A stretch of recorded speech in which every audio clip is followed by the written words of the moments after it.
Imagine a family member dies, then was told you were given all they had. You've become powerful, but reluctant to take responsibility. You were convinced this would be the best for God and country. But some of your beloved family members just become enemies, planning behind your back where it doesn't end well for you. So let's take a trip to 1554, where I'll tell you a true story of Lady Jane Grey, which is better known as the 9-Day Queen.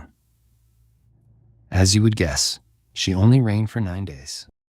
I think we should know about Lady Jane. She was just 15, which I believe was going on middle-aged at this time. She was the great-granddaughter of Henry VII through his youngest daughter, Mary, a grandniece of Henry VIII. She had a reputation as one of the most learned young women of her day. Somewhere about 14, when she married Guildford Dudley, the fourth son of the Duke of Northumberland. Also being Protestant clashed with the Roman Catholic faith, becoming one of the most romanticized monarchs of Tudor England. Yes, she was a Tudor too, which is a wild story in itself. It all started when her cousin, Edward VI, died and made her ruler of the country. This made Lady Jane the first queen to rule. Here is the document he signed. Now Queen of England, she was crowned 4 days later. But there is always one who disagreed. She faced strong opposition from Mary Tudor and Parliament, both citing the 1544 Law of Succession, which clearly stated Mary should be queen.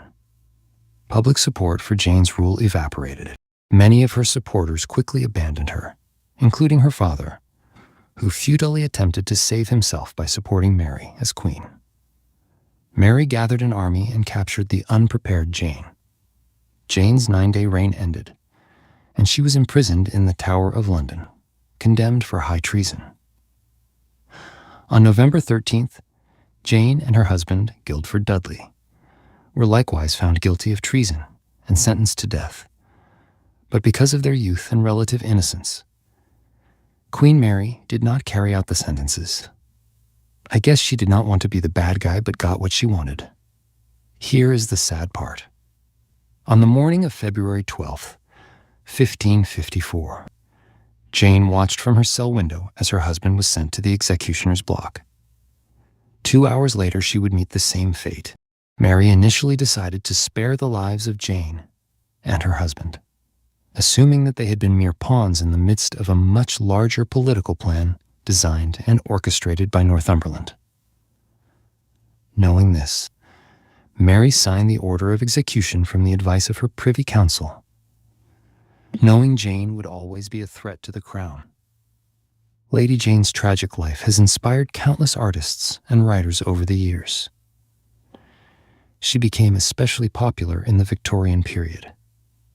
This, for me, is the most dramatic painting of the last moments of Lady Jane. The Execution of Lady Jane Grey by Paul Delaroche, Paris, 1833. Delaroche shows the final moments of the blindfolded Lady Jane as she pleads, "What shall I do? Where is the block?" She is being guided towards it by Sir John Bridges, Lieutenant of the Tower. Her outer clothing has already been removed and is gathered in the lap of a lady-in-waiting who has slumped to the ground. Behind her, a second lady-in-waiting stands facing the wall, unable to watch. To the right, the executioner stands waiting. As she stood before the chopping block, she is believed to have stated that she recognized her act had violated the Queen's law, but that she was innocent before God. Jane had the opportunity to convert to Catholicism. Jane asked for a visit from Protestant divine, but the Queen denied her request. She died Protestant. This is a beautiful but sad painting of a tragic event over 470 years ago. Here is what Jane said before she placed her head on the block. "Good people, I come hither to die, and by a law I am condemned to the same. The fact indeed against the Queen's Highness was unlawful, and the consenting thereunto by me, but touching the procurement and desire thereof by me or on my behalf, I do wash my hands thereof in innocence before God in the face of your Christian people. This day I will recite Psalm 51. Have mercy upon me, O God. I pray you dispatch me quickly. Hand me the blindfold, will do it myself. Jane blindfolded herself and found the block.